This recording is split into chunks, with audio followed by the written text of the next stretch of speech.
तो इस वक्त झारखंड से बड़ी खबर आपको बताते चले। रांची में प्रेम प्रकाश के हरमो स्थित आवास पर 2 AK-47 मिलने के बाद गहमागहमी लगातार बढ़ गई है। ईडी के अधिकारी प्रेम प्रकाश के ठिकाने पर पहुंच चुके हैं। अब सवाल यह उठ रहा है कि जो व्यक्ति सत्ता का करीबी रहा है, साथ ही कारोबारी मिजाज का है, उसके पास एक AK-47 आखिर पहुंचा तो कहां से पहुंचा? और इस सवाल का जवाब लगातार ईडी की ओर से खंगाला जा रहा है। AK-47 मिलने के बाद गहमागहमी इस वक्त बढ़ती हुई ईडी के अधिकारी प्रेम प्रकाश के ठिकाने पर पहुंच चुके हैं और यहां पर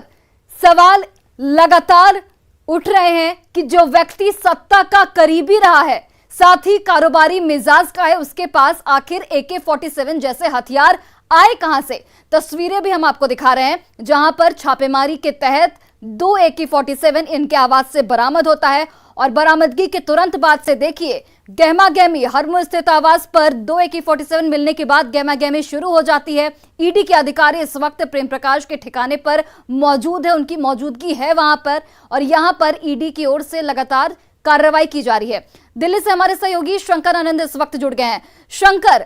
लगातार 2 AK-47 मिलने के बाद गहमागहमी बढ़ती जा रही है। सवाल यहां पर यही है, सत्ता के बेहद करीब माने जाते हैं ये, साथ ही कारोबारी मिजाज के भी हैं, ऐसे में इनके पास 2 AK-47 जैसे हथियार आए कहां से? और इसी के बाबत लगातार ये कार्रवाई भी की जा रही है।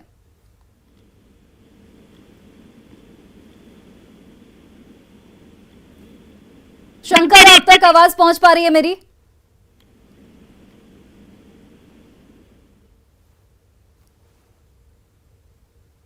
तो कुछ तकनीकी खामियों की वजह से शंकर तक हमारी आवाज नहीं पहुंच पा रही है। दोबारा जुड़ने की कोशिश करेंगे, लेकिन आप इन तस्वीरों को देखिए जहां पर प्रेम प्रकाश के हरमो स्थित आवास पर 2 AK-47 मिलने के बाद इस वक्त हड़कंप मच गया है, गहमागहमी वहां पर बढ़ गई है। ईडी के अधिकारी वहां पर मौजूद हैं और लगातार ये कार्रवाई की जा रही है। शंकर आनंद एक बार फिर से जुड़ गए हैं। शंकर, 2 AK-47 मिलने के बाद लगातार गहमागहमी बढ़ती हुई और ये सवाल उठने लाजमी है कि आखिर 2 AK-47 जैसे हथियार कहां से आए, इसके पीछे किसका हाथ है, कौन सा नेक्सस काम कर रहा है? और ईडी की टीम इस वक्त मौजूद है और इन तमाम सवालों का जवाब इस वक्त ढूंढती हुई। निश्चित तौर पर देखिए, यहाँ पर 2 AK-47 के साथ साथ अब इस मामले पर जब ईडी की टीम विस्तार से तफ्तीश की गई तो उसी लोकेशन से 2 अलग से मैगजीन भी बरामद हुआ है। इसके साथ साथ 30 जिंदा कारतूस को उस मौके से बरामद किया गया है। 30 जो जिंदा कारतूस हैं वो सभी AK-47 के हैं। लेकिन किस तरह से इतने भारी मात्रा में वहां पर जिंदा कारतूस को रखा गया था, 2 AK-47 को रखा गया था, इस मामले के अंदर अब निश्चित तौर पर कुछ और भी FIR स्थानीय पुलिस के द्वारा दर्ज किया जा सकता है और इस मामले पर आगे विस्तार से तफ्तीश की जा सकती है। कहा जा सकता है कि जिस तरह से प्रेम प्रकाश का नाम अभी तक इलीगल माइनिंग से जुड़ा हुआ था, इलीगल माइनिंग से जुड़े मामले में इस मामले में तफ्तीश की जा रही थी, लेकिन जिस तरह से AK-47 हथियार उसके आवास से मिला है, ये रांची स्थित जो आवास है जहां पर सर्च ऑपरेशन आज सुबह से चल रहा है, उस लोकेशन से बरामद हुआ है, तो कहीं न कहीं ये मामला और भी ज्यादा महत्वपूर्ण हो गया है। और जिस तरह से एक तरह से कह सकते हैं कि सत्ता के गलियारों में रहना, राजनीतिक कनेक्शन बनाना, ब्यूरोक्रेट्स के साथ में काफी करीबी संबंध रखना और जिस तरह से बाकायदा उसके जो व्यवहार है वो काफी कहा जा सकता है कि ऐसे कई संदिग्ध लोगों के साथ में भी उसके उठना बैठना इसका माना जाता है। तो शायद इसी का तकाजा है कि इसके पास में 2 AK-47 पहुंचा, लेकिन उसकी वास्तविकता क्या है, किस तरह से पहुंचा है, इस मामले पर आगे जांच की जा सकती है। प्रेम प्रकाश पर आरोप ये भी है कि इलीगल माइनिंग से जुड़े मामले के साथ साथ वो ट्रांसफर पोस्टिंग, जो सरकारी बड़े बड़े अधिकारी होते हैं, उसका ट्रांसफर पोस्टिंग से जुड़े मामले में भी अवैध तौर पर पैसे को अर्जित करने का आरोप है। लिहाजा इस मामले पर आगे की तफ्तीश का दायरा आगे बढ़ चुका है और इस मामले पर आज की सर्च ऑपरेशन के दौरान में कई महत्वपूर्ण दस्तावेजों और सबूतों को ईडी के द्वारा आज खंगाला जा रहा है और देर शाम तक उन तमाम सबूतों को और तमाम दस्तावेजों को जब्त करने के बाद आगे इस मामले की तफ्तीश की जाएगी। और कहा जा सकता है कि प्रेम प्रकाश के साथ साथ कई अन्य आरोपियों की मुश्किलें आने वाले वक्त में काफी बढ़ने वाली हैं। और जिस तरह शंकर, ये भी जानना चाहेंगे कि जिस तरीके से आपने भी बताया कि सत्ता के बेहद करीबी माने जाते हैं प्रेम प्रकाश, तो ऐसे में क्या आने वाले समय में, आने वाले वक्त में सत्ता के किसी बड़े चेहरे का नाम इसमें सामने आ सकता है? देखिए, निश्चित तौर पे जिस तरह से प्रेम प्रकाश का जो संबंध बताया जाता था कि वो झारखंड के राजनीतिक गलियारों में पिछले कई सालों से वो राज कर रहा है और उसके एक इशारे पर हर काम हो जाता है, चाहे वो वैध तौर पे हो या अवैध तौर पर हो। तो किस तरह से वो पावर का एक दुरुपयोग करता रहा है। पावर का प्रयोग इसलिए मैं यहाँ पे कहूंगा, प्रयोग नहीं, यहाँ पे दुरुपयोग कहूंगा कि पावर का दुरुपयोग करते हुए जिस तरह से वो लाखों नहीं करोड़ रुपए की संपत्ति अर्जित करता था, कई अलग अलग जगहों पर उसकी प्रॉपर्टीज हैं, और जिस तरह से बकायदा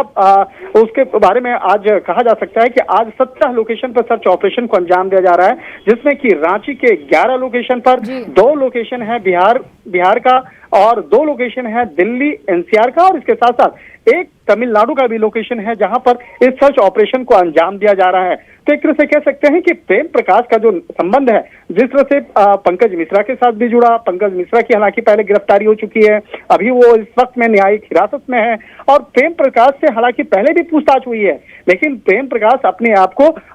बताता था कि वो निर्दोष है, गलत तरीके से उसका नाम आ रहा है। लेकिन जिस तरह से आज सर्च ऑपरेशन को अंजाम दिया जा रहा है, इलीगल माइनिंग से जुड़े मामले में सर्च ऑपरेशन को जो अंजाम दिया जा रहा है, तो इस मामले पर कहा जा सकता है कि आने वाले वक्त में इस मामले पर कई बड़े लोगों का नाम सामने आ सकता है और इस मामले में कुछ और भी बड़े लोगों की गिरफ्तारी हो सकती है। बड़े लोगों का तात्पर्य साफ है कि जो जिसके पास एक कहा जा सकता है पावर का नशा है, या कहा जा सकता है कि जो झारखंड में अवैध तौर पर इलीगल माइनिंग को आगे बढ़ाने में जो मदद करने वाले जो कई ऐसे लोग हैं, उसकी भी मुश्किलें आने वाले वक्त में बढ़ती हुई नजर आ सकती है। जी शंकर, इस वक्त आप जरा डिटेल में बताइए कि इस वक्त ईडी की कितनी सदस्यीय टीम इस वक्त मौजूद है प्रेम प्रकाश के आवास पर, और घर में उनके कौन कौन से लोग मौजूद हैं जिनसे पूछताछ इस वक्त की जा रही है। अधिकारी जो है इस वक्त में जो मौके पर मौजूद हैं, हालांकि वो उपयुक्त जो संख्या है वो नहीं बताना चाहेंगे, क्योंकि यह मामला जो है इन्वेस्टिगेशन का होता है। कोई अधिकारी एक लोकेशन पर कितना है, कितनी संख्या में है, वो बताने से हो सकता है कि वो दिक्कतें उन अधिकारियों पर भी हो सकती है, इसलिए वो लोकेशन नहीं बताते हैं। और इसके साथ साथ जो अधिकारियों का मुख्य मकसद है, अगर समझा जा सकता है कि जब 17 लोकेशन पर एक साथ छापेमारी हो रही है, तो यानी कि वो मामला अपने आप में बहुत बड़ा होता है। और 17 लोकेशन पर अगर देखा जाए, एक ही लोकेशन पर अगर 10 लोग भी हैं, तो यानी कि समझा जा सकता है कि 100 तकरीबन 125 लोगों की जो संख्या है इस वक्त में काम कर रही है। और इस मामले पर इलीगल माइनिंग से जुड़ा मामला जो है वो पिछले काफी झारखंड के मद्देनजर काफी बड़ा उसको देखा जा रहा है, क्योंकि इसी केस में कई जो ब्यूरोक्रेट हैं वो भी रडार पर ईडी के आ चुके हैं, और इसी मामले पर कई अन्य आरोपियों की गिरफ्तारी भी हो चुकी है। चाहे बच्चू यादव की बात करें या पंकज मिश्रा की बात करें। पंकज मिश्रा अपने आप में जिस तरह से राजनीतिक गलियारों के काफी करीब रहा है, राजनीतिक गलियारों में काफी चर्चा का केंद्र में रहा है, और जिस तरह से करोड़ों रुपया अर्जित करके मनी लॉन्ड्रिंग को अंजाम देने का जो एक आरोप लगा था, तो एक तरह से कह सकते हैं कि इसी मामले में प्रेम प्रकाश का भी जो नाम सामने आया। और प्रेम प्रकाश चलिए शंकर, आप नजर बनाए रखिए, अपडेट के लिए वापस लौटेंगे। फिलहाल के लिए आपका बहुत बहुत धन्यवाद। और देखिए, रांची से हमारे सहयोगी संजय कुमार सिन्हा भी इस वक्त लाइव जुड़ चुके हैं, सीधे उनका रुख करते हैं। संजय, देश भर में कुल 17 ठिकानों पर इस वक्त छापेमारी की कार्रवाई होती हुई, रांची की अगर हम बात करें तो कुल 11 ठिकानों पर छापेमारी की कार्रवाई इस वक्त जारी है। आपके पास क्या कुछ अहम जानकारियां इस वक्त, क्या कुछ बड़ा अपडेट आपके पास, जिन 11 ठिकानों पर इस वक्त छापेमारी की कार्रवाई चल रही है, कितनी देर तक छापेमारी की कार्रवाई चलेगी और क्या कुछ इस वक्त छापेमारी में निकलकर सामने आया है? देखिए, रांची में एक साथ कुल 11 ठिकानों पर आज सुबह से ही छापेमारी चल रही है 5 में, लेकिन आप देख रहे हैं कि मिश्र मौजूद हैं प्रेम प्रकाश के आवास के सामने में, जहां ठीक अभी से 10 मिनट पहले जो है ईडी के अधिकारी यहां से जांच करके निकल चुके हैं, लेकिन सीआरपीएफ जो है वो अलग, सीआरपीएफ के जवान यहां तैनात है, मतलब कि अधिकारी निकल चुके हैं, लेकिन ईडी की टीम में यहां लगातार दस्तावेजों को खंगाल रही है। और यहां पर सबसे चौंकाने वाली बात, अगर आपको याद होगा कि मई का महीना याद कीजिए, जब प्रेम प्रकाश के एक दूसरे ठिकाने पर वहां पर मिला था एक कंबोडियाई नस्ल का कछुआ मिला था, लेकिन इस बार प्रेम प्रकाश के ठिकाने ने फिर चौंकाया है, और इस बार उनके ठिकाने से आपको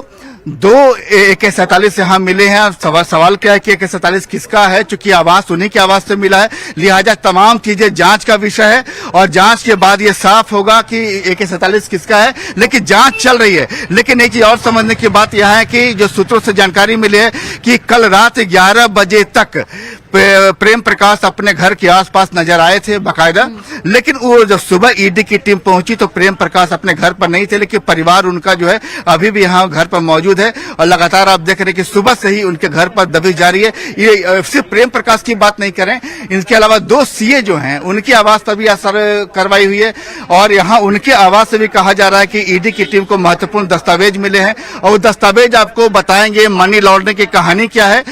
जिस तरीके से ईडी की टीम एक एक तार को जोड़ रही है, वो तार आपको तमाम सबूतों को इकट्ठा किया जाएगा, तब आपको माइनिंग लीज की कहानी भी सामने नजर आएगी। मनी लॉन्ड्रिंग में पैसा कहां कहां निवेश किया गया था मनी लॉन्ड्रिंग के जरिए, वो भी सामने आएगा और तमाम चीजों को भी आप देख रहे हैं कि प्रेम प्रकाश का जो ये घर जो है एक फिर चर्चा में आ गया। हालांकि वो यहाँ किराए पर रहते हैं, लेकिन यहाँ पर आप देख रहे हैं कि सुबह से ही यहाँ पर मीडिया की टीम, जैसे ही मालूम चली यहाँ पर कि यहाँ पे ईडी की कार्रवाई हुई, मीडिया की टीम मौजूद रही और यहाँ पर लगातार गतिविधियां सुबह से ही जारी रही। लेकिन जैसे ही AK-47 मिलने की खबर आई, गतिविधियां अचानक बढ़ गई। ईडी के अधिकारी आए और तकरीबन ईडी के अधिकारी यहाँ 1 से 1.5 घंटे तक रहे, तमाम चीजों की यहाँ पर पड़ताल की। लेकिन सबसे बड़ी बात एक फिर समझ जाइए कि जिस तरीके से एक से के बाद एक गिरफ्तारी यहाँ पर रांची में होती है, पंकज मिश्रा की सूचना के बाद जो उन्होंने आपको ईडी के साथ पूछताछ में जो चीज जानकारी दी है, उसके बाद जिस तरीके से ईडी रेस हुई है, यहाँ पर जो छापेमारी पड़ी है, उससे बहुत कुछ निकल कर सामने आएगा। और अभी देखिए जब ईडी के दूसरे अधिकारी यहाँ निकल कर सामने आएंगे, हालांकि ईडी के अधिकारी मीडिया से बात नहीं करते, लेकिन उनकी मुस्कुराहट जब वो बालकोनी में आते हैं, अब देखिए ये तो सीआरपीएफ के जवान है, लेकिन ईडी के अधिकारी जब भी यहाँ पर आते हैं तो तमाम चीजें जो यहाँ पर देखिए यहाँ पर जो है 60 कुछ मालूम बिल्कुल। चलिए संजय, बहुत बहुत धन्यवाद तमाम जानकारियों के लिए। नजर बनाए रखिए और देखिए मनी लॉन्ड्रिंग और अवैध खनन से जुड़े केस में रांची में ईडी की कार्रवाई लगातार जारी है और इस मामले में झारखंड के सीएम हेमंत सोरेन के सीए जयपुरियार के ठिकाने पर ईडी की टीम इस वक्त पहुंची हुई है। ईडी की टीम कागजातों को लगातार खंगाल रही है, हालांकि इसकी आधिकारिक पुष्टि इस वक्त नहीं की गई है। अधिक जानकारी दे रहे हैं हमारे सहयोगी निरंजन सिंह।